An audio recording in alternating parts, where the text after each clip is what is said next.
So, I'm up here in the mountains in Lake Arrowhead with the Trooper.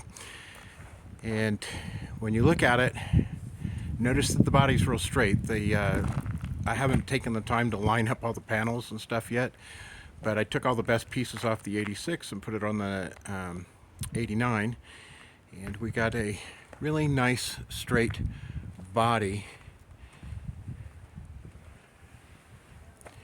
And I want you to go ahead and notice these steel wheels with the round hole pattern. Those are unique to the 86 Trooper. And like I said, they're offset a little bit. The frame on the 86 and the frame on the 89 are different. The 86 was narrower, so these are offset. So what happens is when you put them on this truck, it brings them out to the outside fender flares. The stock ones set inside quite a bit.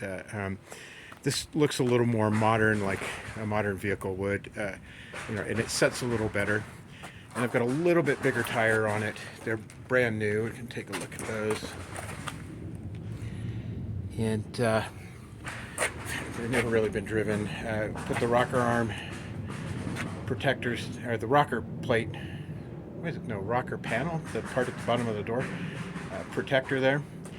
And it's got locking hubs on the front. They come with a kind of an automatic arrangement that is a slipping differential type thing.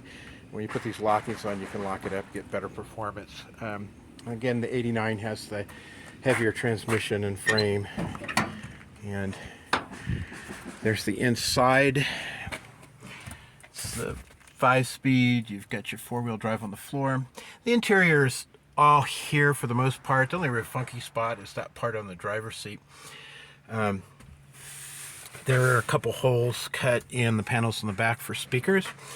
Here's all the wiring diagrams for both the new and the original. And this is what I was telling you about the speed sensor. The manual transmission didn't send a signal to the computer, so I had this made up, and it fits between the transmission on this side and the speedometer cable. On this side, it creates a signal and sends it to the computer, so the computer always knows how fast the car is going and whether it's freewheeling or idling or whatever it is, even though you're going down the road. Dash is in pretty good shape. There's a couple little spots that, I don't know if you're creative, probably get them fixed up. Like the door panels are nice. I took the best ones off of the two vehicles and stuck them in there. And that's different color. It's because it's off the 86. Now, I got the front end that I always just thought that looked really cool. The round headlights and that kind of basic grille. The engine, it's just real dirty in here. I just pulled I've got a cover for it that fits it, and I just pulled it off, and I don't know how all the pine needles and everything get in here, but there's the old computer. We had it plugged in so we could test run it, when I first started this, and then the new manual one I had made for the engine. And kind of the stuff on the front of the engine, the fan and the shroud need to be put in. That intake right there is a little bit different. It was in a Camaro, it has a long front, and so it's kind of in the way a little bit. It'll have to be turned in some direction or maybe just replaced with an air filter. But we've got the modern electronic ignition and the modern fuel injection. And it's in there and sitting. Now again, I didn't do that. That mechanic that flaked out on me did. And so I'm not 100% sure on it.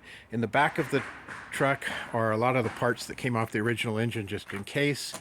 And the skid plates are off the bottom because he was working on getting the engine, the oil pan.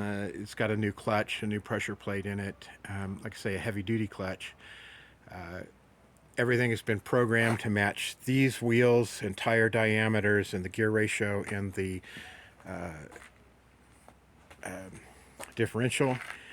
It sets, like I say, it sets a little higher. I think it sets really nice, actually. It's not like a ridiculous lift or anything, but if you did want to lift it a little bit, the front end is easy. It's torsion bars, so you can just spin them down. And the back is leaf spring, so you can add a leaf spring. I wouldn't, do whatever you want, but of course, when you start spinning stuff down and everything, you get extra force and everything, but it sets pretty good now. I mean, it's got a good 18 inches of clearance there in the center, and if that rocker panel protector was out of the way, you'd get a couple more inches. So there you go. I got a nasty crack in the windshield. That's all right. I looked it up. They're less than $200 for a new one. And can't think of much else to tell you other than did a lot of research. I got the right parts. It just needs someone to put it together.